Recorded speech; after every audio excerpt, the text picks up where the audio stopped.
Olá, meus amigos, boa noite. Quinta-feira, 20 horas, nosso encontro marcado.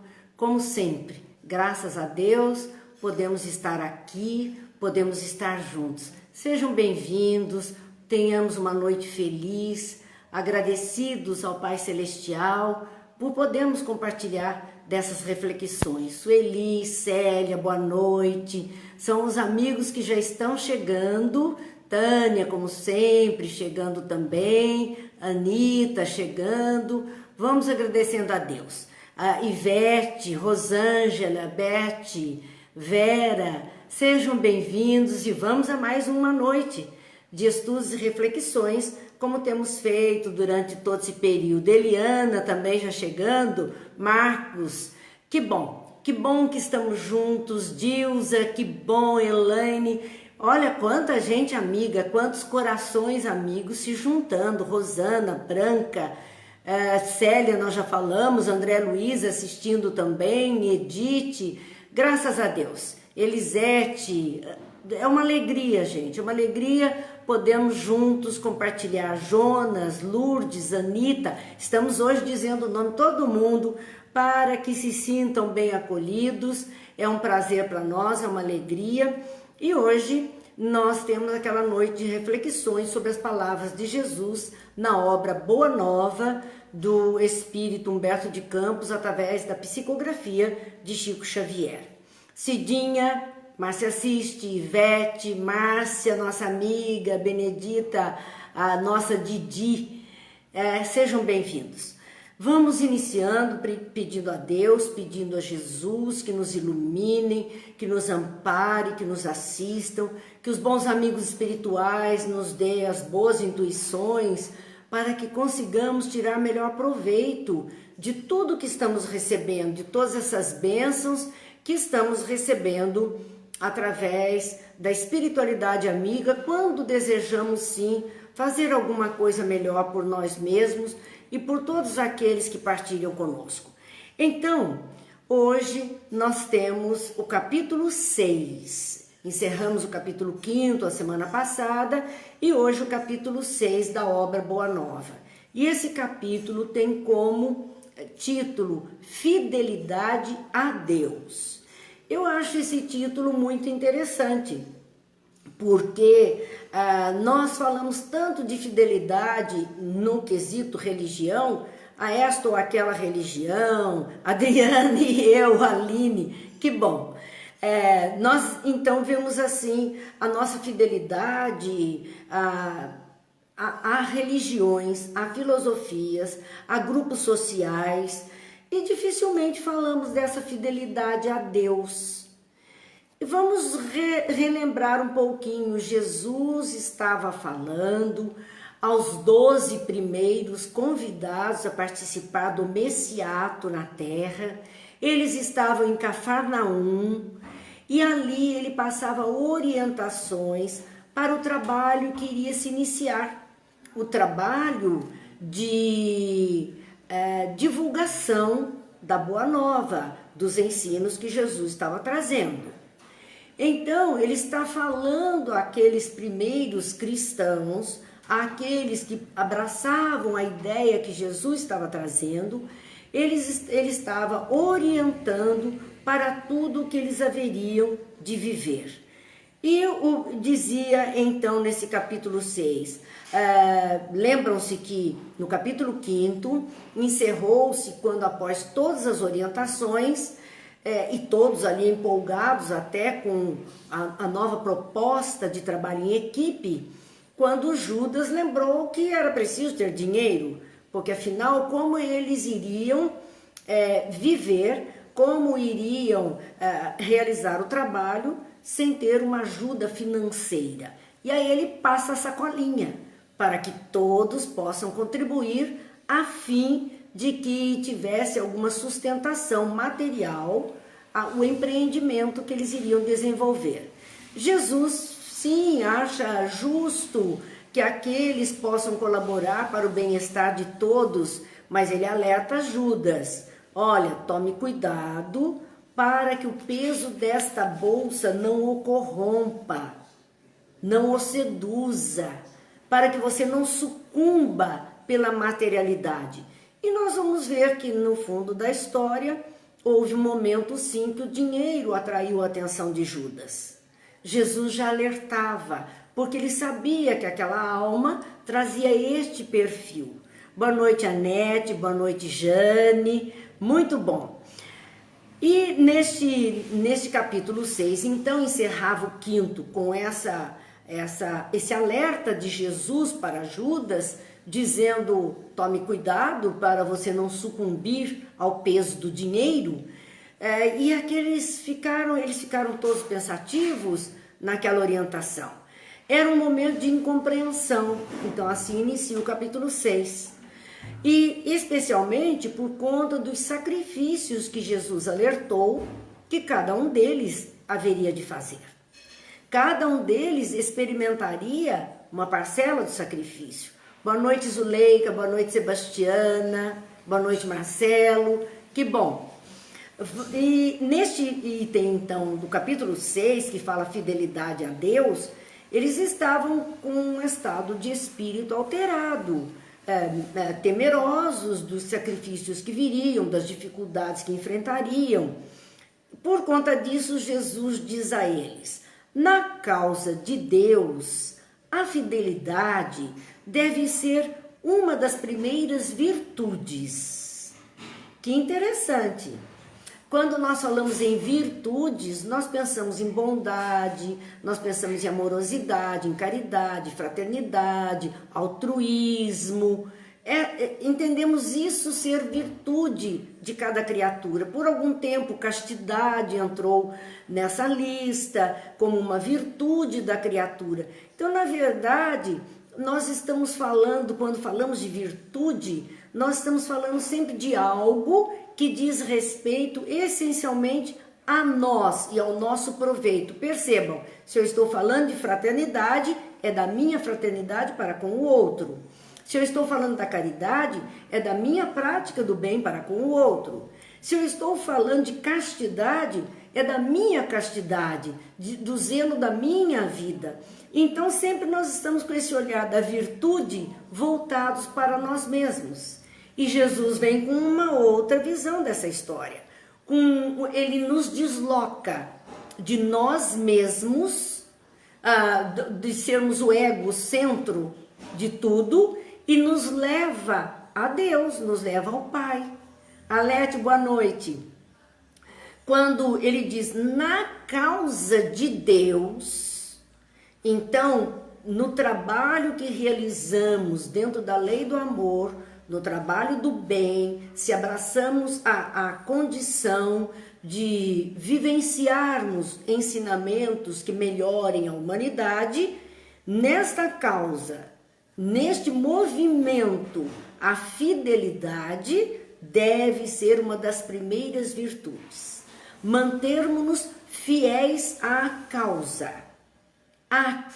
do bem. Antigamente, e eu gosto sempre dessa palavrinha antigamente, para vocês verem como eu sou antiga, a gente dizia assim, é um vira-casaca.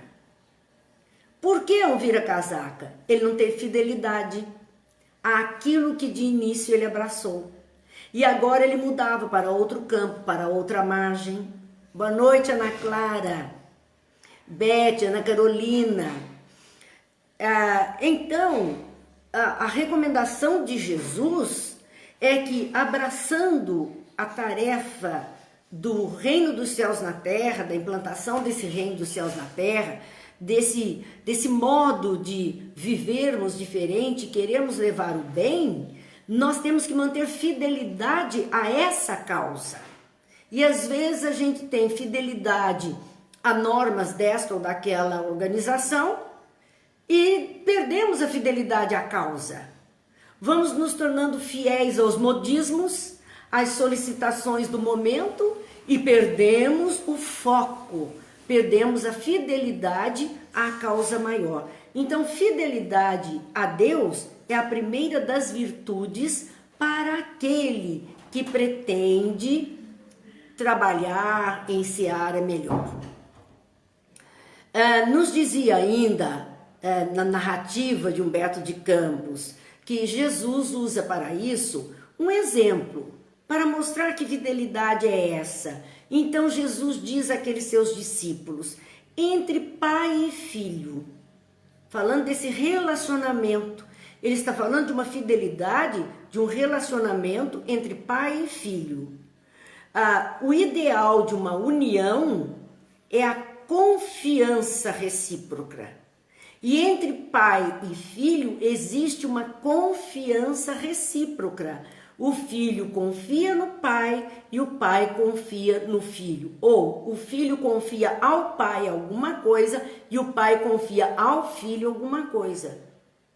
Porque esta é a lógica de que pudéssemos confiar nesse relacionamento com aquele que está conosco na vida.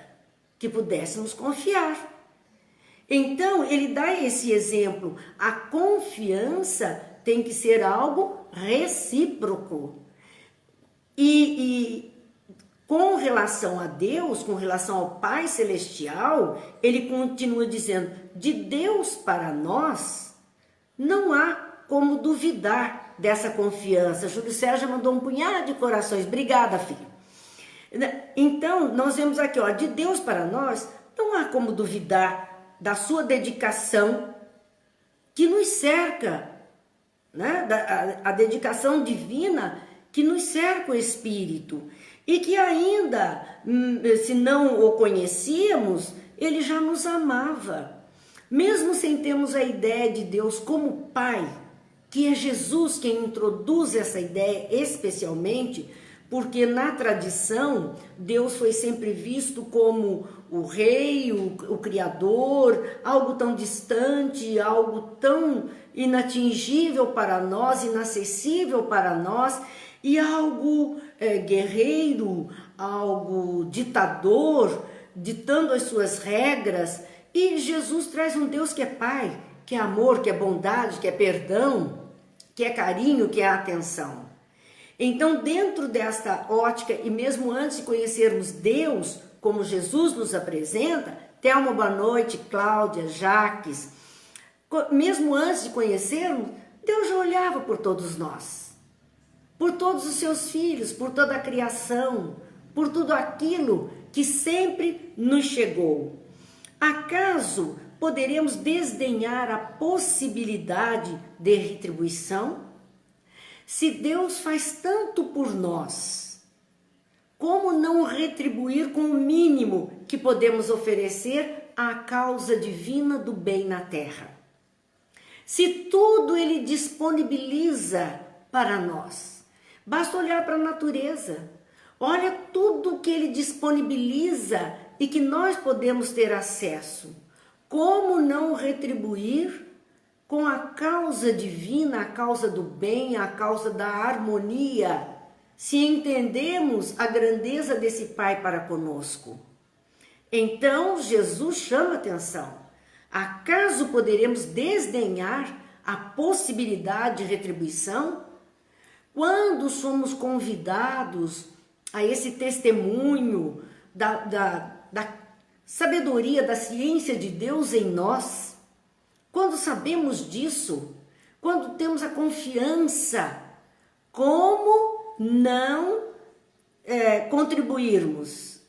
Se estamos sendo convocados a alguma coisa, vamos desdenhar do convite? Jesus aceitou o convite e veio a nós. Sabia ele que era uma frente de guerra, era um campo de batalha. O bem e o mal o tempo inteiro, a dualidade do ser, a ignorância. Imagine o que ele enfrentou, mas como ele não colaboraria com o Pai, que tanto bem oferece pelo universo inteiro? Então, quando estamos chamados a testemunharmos a nossa fidelidade a Deus, quer dizer, como desdenhar isto, se tanto recebemos? Tudo na vida alertava Jesus àqueles, dizendo que eles estavam sendo convidados. Como eles iriam desdenhar desse convite de testemunhar a confiança em Deus? Tudo na vida tem um preço que lhe corresponde. E é uma verdade muito grande, meus amigos, tudo na vida tem um preço. Nada é assim gratuito. É o tempo inteiro uma vivência de ir e vir, de contribuir e receber. É sempre a lei de ação e reação. Tudo na vida tem um preço, dizia Jesus. Meditai nos tributos que a fidelidade ao mundo exige. Então, até para ser fiéis à materialidade terrena, aquilo que o mundo oferece, você vai pagar um preço. Para estar no palco da vida, vivendo o prazer, a vaidade, a avareza, que são coisas do mundo, você vai pagar um preço. Quando nos envolvemos com isso, pelo prazer, vamos pensar assim, o prazer da mesa farta, do exagero na alimentação, ou o prazer que o alcoolismo possa trazer, ou qualquer outra coisa desse tipo, há um preço. O organismo físico vai se comprometer, nós podemos ter sérios problemas de saúde, é o preço pelo prazer. Pelo prazer, pela vaidade que tanto somos fiéis, né, à vaidade, claro que tem um preço. O pessoal aí, vaidoso da área dos artistas, chega a comprar um potezinho de creme muito pequenininho por R$3.000 para que as rugas não apareçam. Sim, nós entendemos que são pessoas que vendem a imagem e precisam cuidar dela. Mas existem casos em que são excessos. E haja cirurgia plástica, e haja mudança, e haja estica para lá ou para cá, mesmo por uma questão simples e única de vaidade humana. A vaidade que nos leva a ter mais coisas para aparecermos mais diante das pessoas. A Rosilene nos diz aqui, né? Tem que haver um equilíbrio, claro. É bom, a vaidade é boa, no limite, onde ela não prejudique, onde ela não nos faça seus escravos. A partir do momento que estamos escravizados a alguma coisa, aquilo deixou de ser bom para nós, ultrapassou o limite.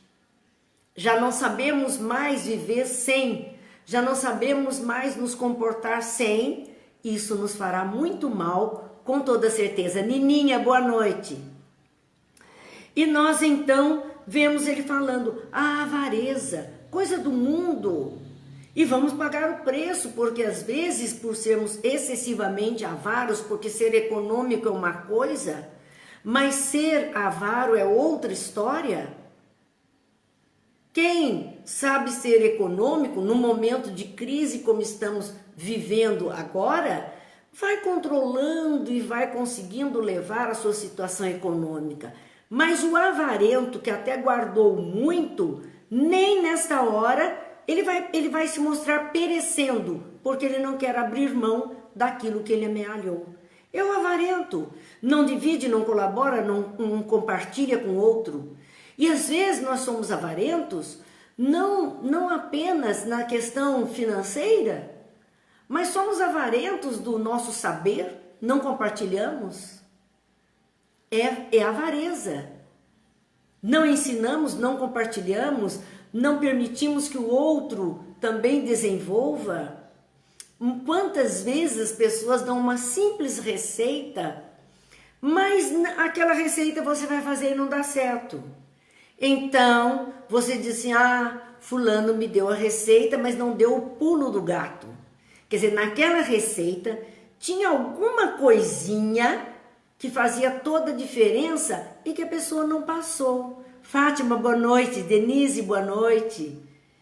Percebem que isso é um sinônimo de avareza? Nós entendemos que quando uma pessoa vive daquilo que ela está produzindo, se ela verdadeiramente for abrir para todas as criaturas, talvez ela perca a condição da produção que no momento para ela é essencial. Mas sabemos também que ela pode abrir franquias daquilo que ela produz, oferecendo a outras criaturas e fará dela grande. Então, nós temos que pensar muito sobre o nosso comportamento na Terra. Boa noite, Débora, que bom que você está aqui conosco também. Então, tudo na vida tem um preço e nós vamos pagar o preço por isso. E ele dizia, então, aos seus discípulos naquele momento: meditai nos tributos que a felicidade ao mundo exige. Quer dizer, tudo isso que nós falamos, vamos pagar de alguma forma para o mundo. Há um preço. Cristina, Neide, boa noite. Se o mundo pede tanto de nós para vivermos com as condições do mundo, há um preço para tudo, por que não pode Deus pedir-nos uma lealdade ao coração? O preço que Deus está pedindo da nossa vivência com Ele é lealdade no coração. Boa noite, Patrícia e Estela. Lealdade, fidelidade à proposta. Trabalhamos agora, dizia Jesus aos seus, pela instituição divina do seu reino na terra. Mas desde quando estará o Pai trabalhando por nós? Quer dizer, nós estamos chegando agora para contribuir com o reino de Deus na terra. Mas desde quando Deus está contribuindo conosco para que tenhamos condição de vida? E vida plena, e vida melhor a cada dia, a cada passo da evolução. Desde quando? Deus está colaborando conosco. Jesus já falava aos seus há 2000 anos atrás. Imagine nos dias atuais. Quanto mais nós recebemos nessa evolução da própria natureza do planeta e das ciências e da tecnologia e de todas as áreas que foram avançando, quanto nós estamos recebendo, e a balancinha é quanto estamos contribuindo para o bem na face da terra. Porque o bem é a presença de Deus. Quanto estamos contribuindo? Nós vamos ver que Jesus vai dando orientações fantásticas. Nesse momento, Tiago conta a Jesus sobre um seu amigo que ele estava gostando dos ensinamentos que Tiago estava contando a ele, das boas novas. Ele estava gostando e estava mesmo disposto a seguir junto. Mas ele diz assim que ele tinha uma dificuldade de seguir, porque Jesus estava falando de tantos obstáculos e tantos testemunhos que eles teriam que dar, que ele não estava se sentindo muito encorajado, não. Não estavam se sentindo encorajados em seguir, porque tinham medo e porque talvez tivesse que mudar muita coisa. E uma vez isso me faz lembrar uma pessoa que foi ao centro espírita pela primeira vez numa noite de reflexões, como estamos aqui fazendo, de estudos nossos. E no final nós perguntamos a essa pessoa na saída: e então, você gostou, né? Que a gente costuma perguntar. Às vezes a pessoa diz: não era bem o que eu queria, ou é só, gostei muito, poxa, eu acho que tanta coisa clareou minha cabeça. São possibilidades. E ela disse assim: eu gostei demais. Falei: que bom que você gostou, sinta-se à vontade para voltar. Ela disse: mas não vou voltar. E eu me admirei, porque uma pessoa dizer que gostou demais e ser tão categórica em dizer não vou voltar, qual a razão? E ela concluiu a sua fala: porque por tudo que eu ouvi aqui, quanto mais eu souber, mais eu vou ter que mudar, e eu não estou disposta a mudar.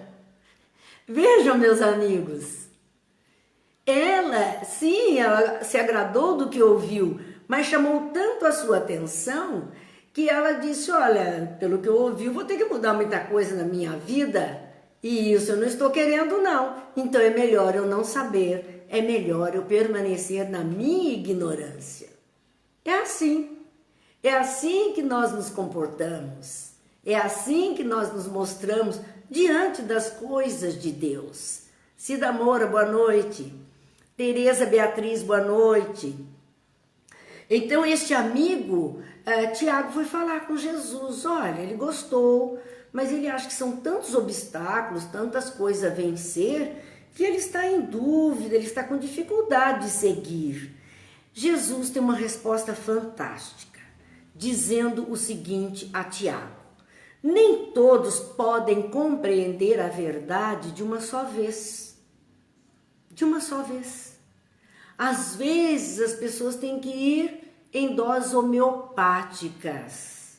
E aí eu gosto muito de lembrar Paulo em sua carta, quando ele diz que é preciso dar leite àquele que ainda não tem condição de receber alimento sólido, dizendo exatamente que vai ser devagar, um pouquinho de cada vez, o pouco que ele consegue receber e digerir, senão ele não vai conseguir digerir. E ele disse, então nem todos conseguem compreender a verdade de uma vez só. Talvez esta seja uma das razões pelas quais nós somos constantemente convidados aos estudos, às reflexões.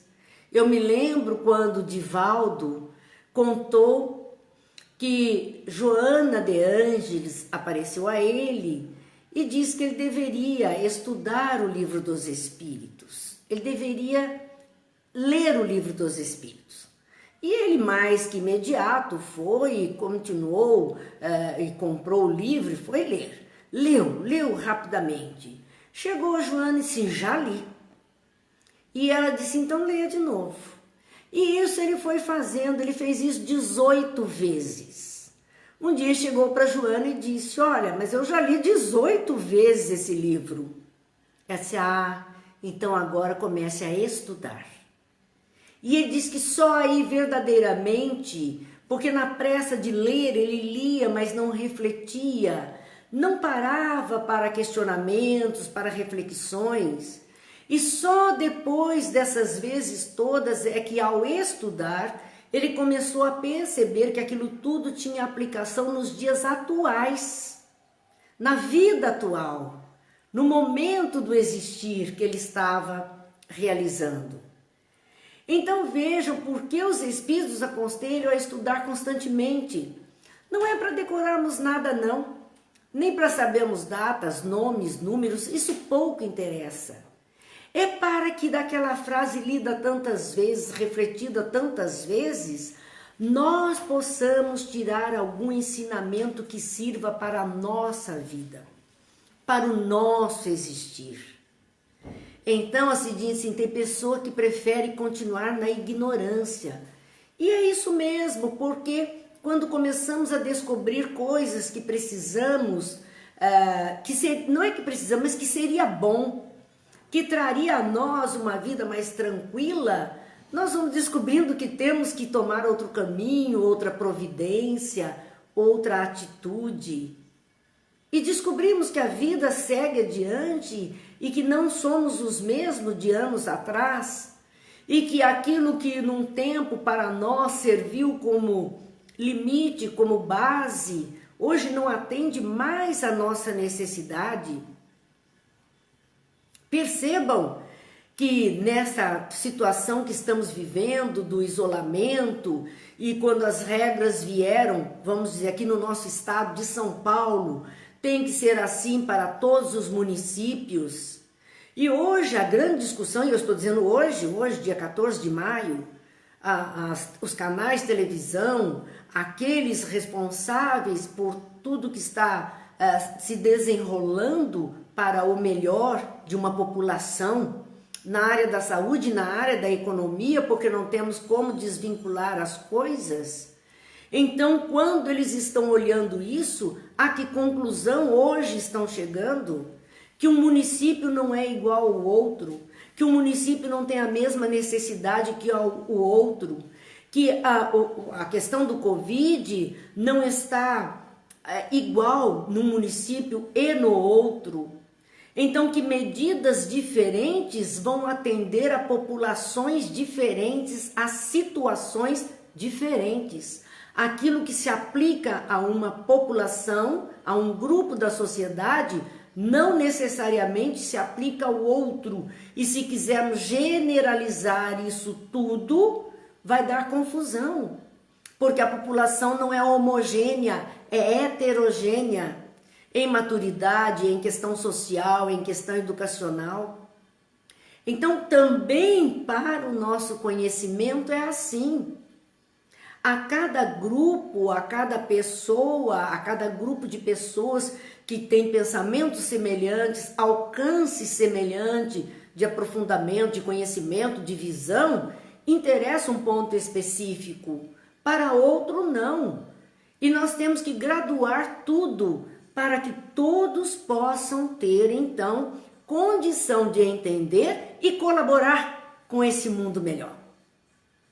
Uns mais, outros menos, mas todos podem. Todos devem. É nossa obrigação. Estamos aqui reencarnados com obrigações, não só que dizem respeito à nossa vida particular, mas à nossa vida como um ser coletivo.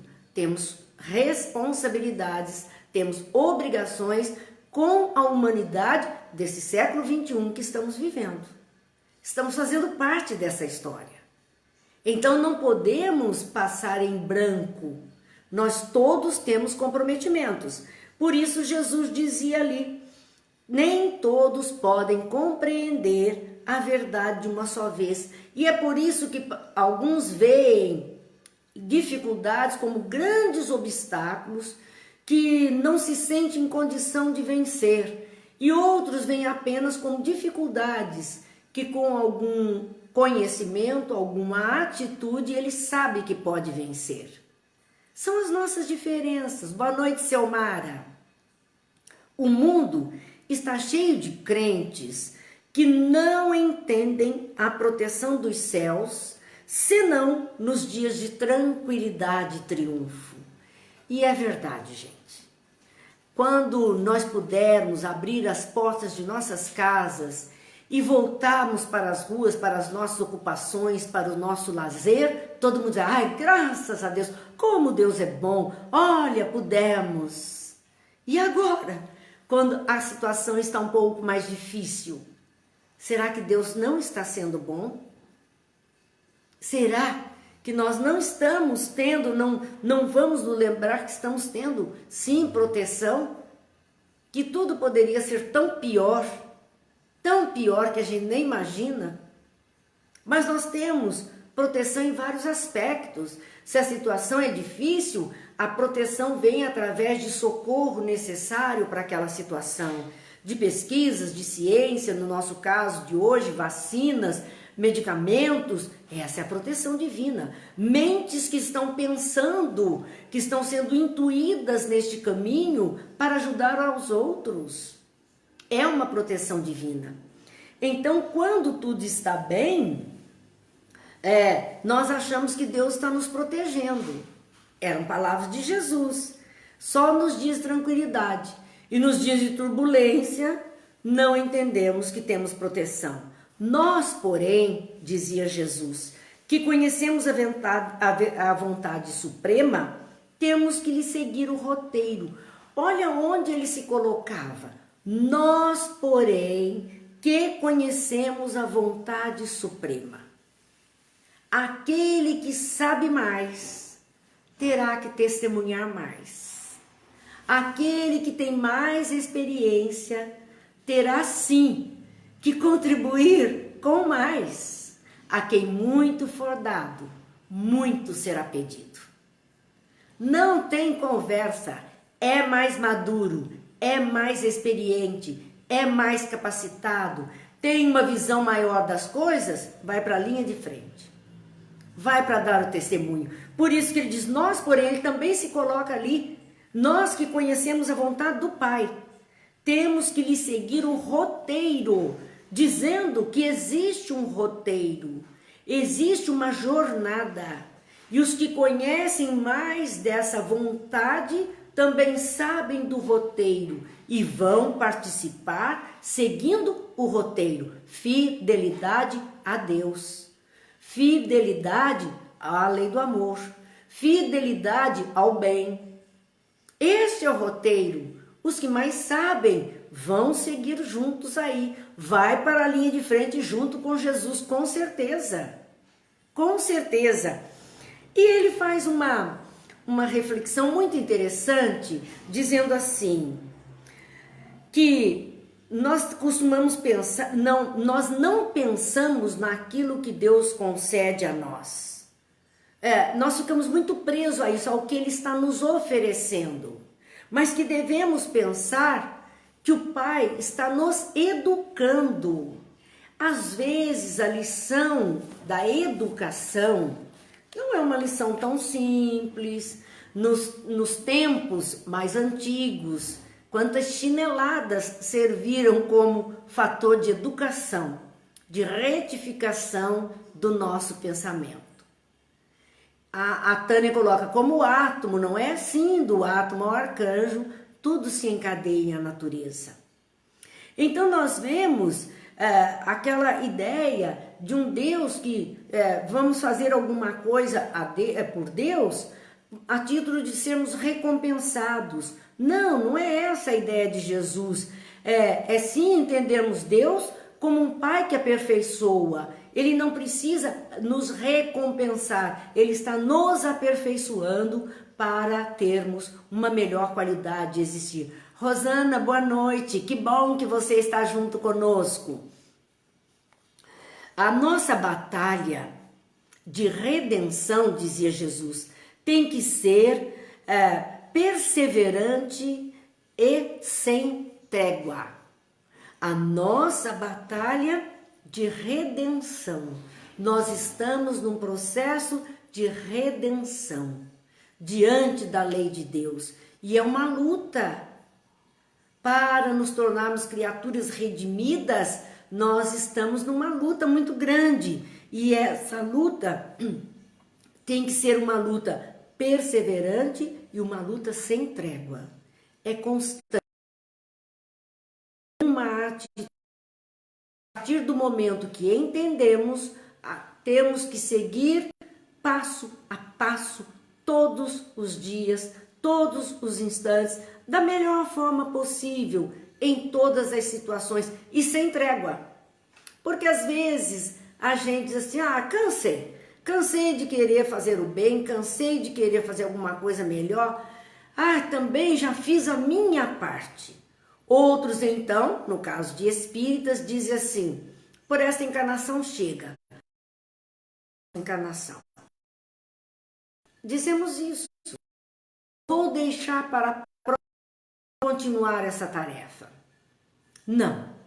E eu vou me lembrar de algo que eu também digo constantemente, o Chico é uma referência, né? O Chico é uma referência para nós.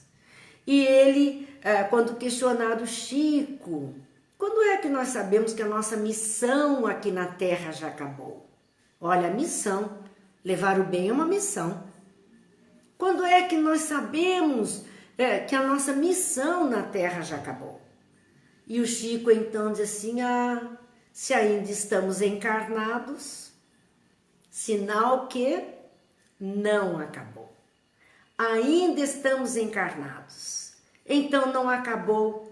Temos o dia de hoje, Deus queira que tenhamos o dia de amanhã e cada dia, por sua vez, que nós possamos fazer algo de melhor, algo de bom.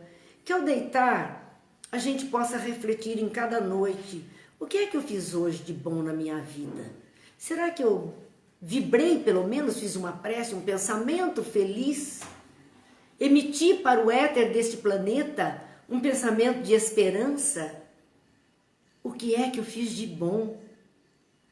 Então, a tarefa que Jesus chamava os seus é a tarefa que ele chama até hoje para que nós possamos fazer. A nossa batalha de redenção tem que ser perseverante e sem trégua. Perseverante na fidelidade e a todo instante. Boa noite, Dirceu. Havia então nesse momento as pessoas questionando a Jesus, porque ele estava naquela noite conversando com os discípulos e cada um levantando as suas dúvidas E ele respondendo.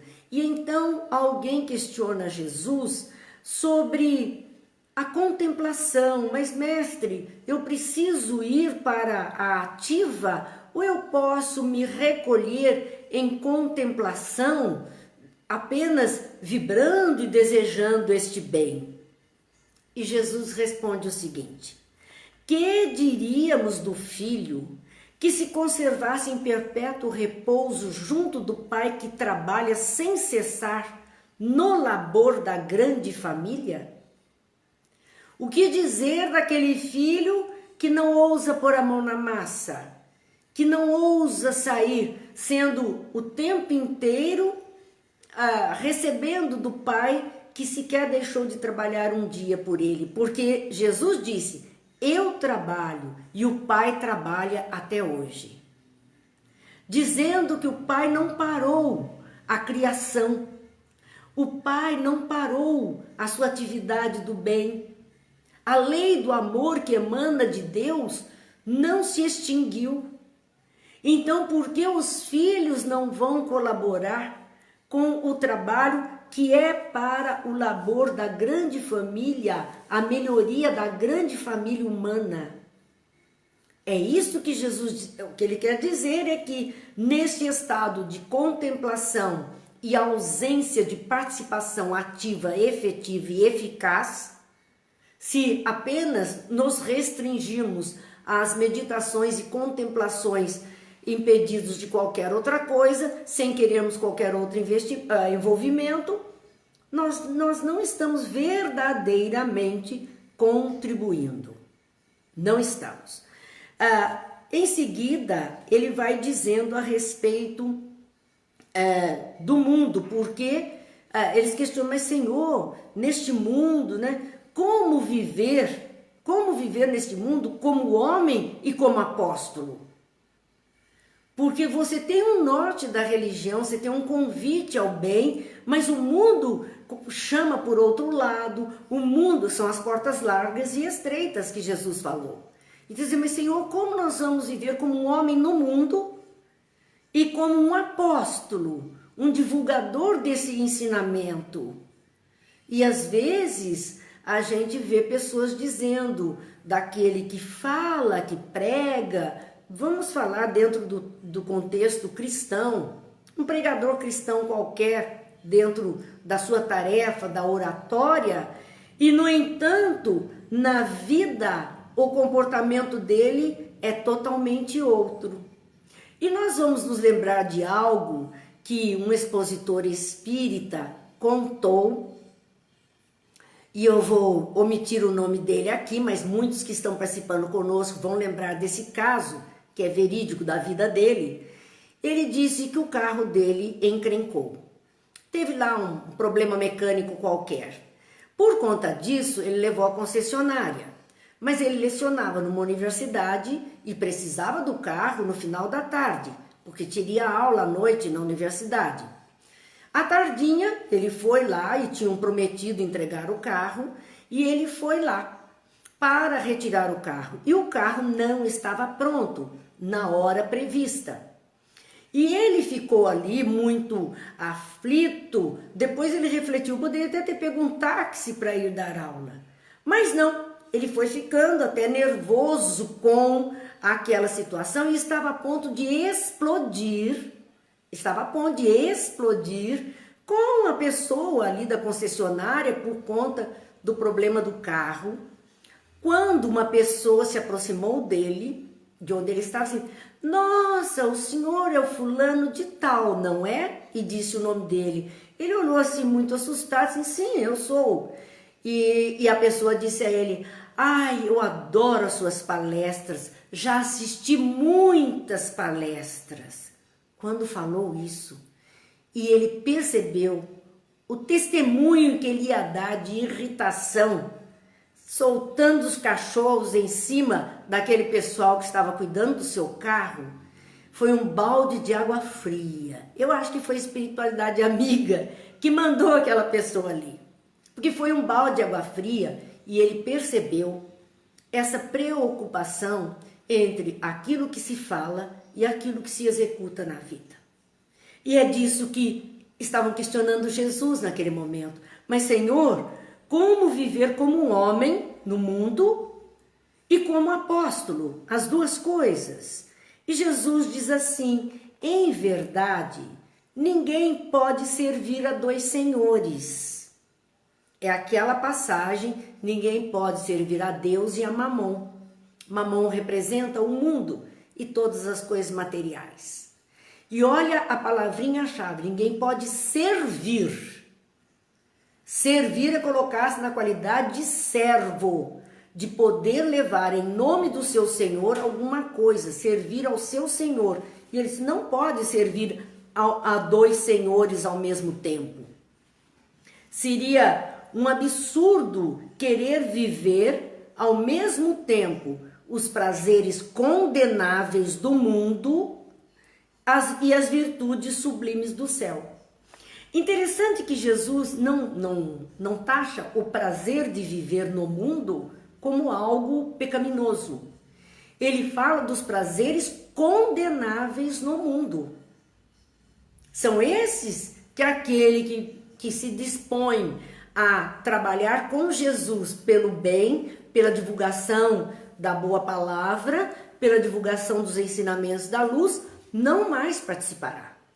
Prazeres condenáveis. Não se está impedido do prazer no mundo, mas prazeres éticos, morais, prazeres que não sejam condenáveis, que não transgridam as leis. E eles não dá para viver esses prazeres condenáveis do mundo e as virtudes sublimes do céu. Vamos lembrar do comecinho da fala de hoje? Que ele coloca como primeira virtude para servir ao projeto do reino dos céus, que é fidelidade a Deus, fidelidade às leis divinas. Então não dá para esses prazeres condenáveis e manter fidelidade à proposta do bem, a fidelidade à proposta do amor e do bem viver. Pare, pense e age exatamente, Gil. É para isto que a gente tenha esse bom senso e aprenda verdadeiramente a viver melhor. Então ele fala a respeito desse discurso da Boa Nova, das palavras, dos ensinos que ele estava passando e que os seus iriam repassar. E até hoje estamos fazendo isso. Para fazer esse discurso é preciso servir a Deus, servindo a sua obra neste mundo. Que é mais do que palavras. Por isso Francisco de Assis dizia: pregue o evangelho para ajudar o mundo. Se necessário, use palavras. O que ele estava dizendo? A pregação primeira é mesmo pelo exemplo, pelas atitudes, pelo modo de viver. Se necessário, use palavras. Se não, use só a sua tarefa, a sua atividade. Laborar com muito esforço num grande campo, como a propriedade do seu pai. É isso que vamos fazer. O mundo é um grande campo, uma grande lavoura, um grande campo de trabalho para o ser humano. E nós vamos, então, laborar nesse mundo. Mas temos que ter ciência que este grande campo pode ter muitos inimigos. Então, se estiver cheio de inimigos, e ele vai citar os inimigos de um campo rural: vermes, víboras, terra improdutiva. E aqui nós podemos falar dos vermes como aqueles que corroem a nossa vida material, a nossa vida espiritual. Os vermezinhos da vaidade, do egoísmo, do orgulho. As víboras, as cobras da maldade, da vingança, do ódio. Isso está na gleba do mundo, na terra. A terra improdutiva dos corações endurecidos. Que eles iriam enfrentar muitos corações endurecidos. E ali eles iriam perceber, se eles se ativessem a isto, aos vermes, as víboras e a terra improdutiva que iriam encontrar pela frente, eles poderiam cair no campo da indiferença e de submissão a essas maldades. É isso que Jesus está dizendo. Se nós valorizarmos demais as coisas ruins, o mal, a má palavra, os maus sentimentos, nós vamos cair num campo da indiferença pelo trabalho do bem. Nós vamos achar que não tem jeito, não vale a pena, não será assim. Então, se queremos ir adiante, vamos trabalhar. Deixa os vermes, tira para lá, afasta as víboras, melhora a terra a ser produzida. Não se prenda a isso, isso é só uma dificuldade momentânea. Mas nós podemos vencer. O filho do amor, nós temos que nos tornar, dizia Jesus, filhos do amor fiel, do coração fiel. Esse se lança ao trabalho com perseverança e boa vontade. Não se prende, não se deixa impedir pelas dificuldades, não desiste, persevera, vai adiante, não perde o foco do bem que ele pretende implantar, que ele pretende contribuir, ele não se deixa abater, sabe que é luta. E Jesus diz assim de uma forma poética, plantará uma flor onde haja espinho. Abrirá uma senda, embora estreita, onde estejam em confusão os parasitos da terra.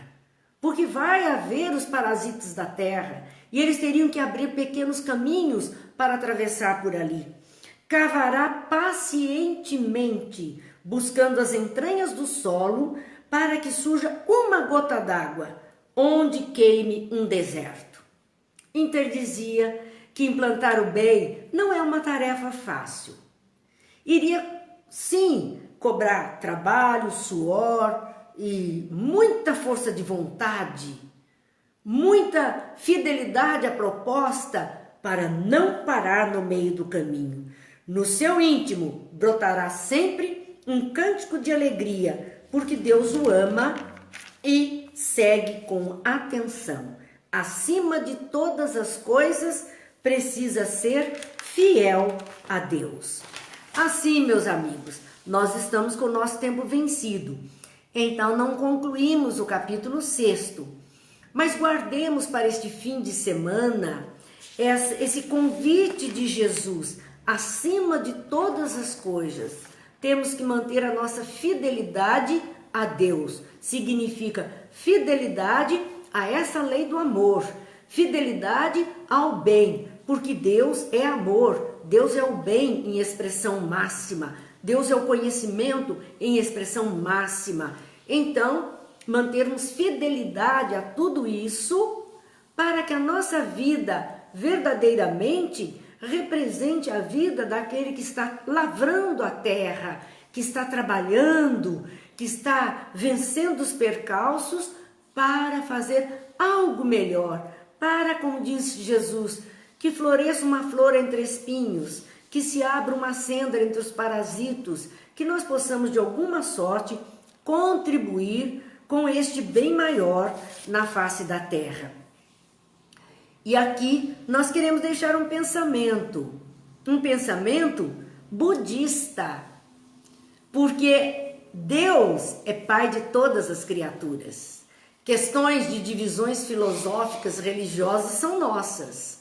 As verdades estão em todos os momentos e em todas as criaturas. Então, diz assim: semeia um pensamento e colherás uma ação. Semeia uma ação e colherás um hábito. Semeia um hábito e colherás um caráter. Semeia um caráter e colherás um destino. Se a aprovação te busca, não desanimes, segue. Sigamos com Jesus. Semeando, sim, pensamentos melhores, ações melhores, hábitos melhores, caráteres ou caracteres melhores em nosso ser e um destino melhor para todas as criaturas. Tenhamos um fim de semana de paz e de consciência de fazermos o melhor, onde estivermos, como estivermos, como pudermos, mas sempre o melhor a partir de nós. Que tenhamos essa consciência e estaremos sim colaborando para a implantação do reino dos céus na terra.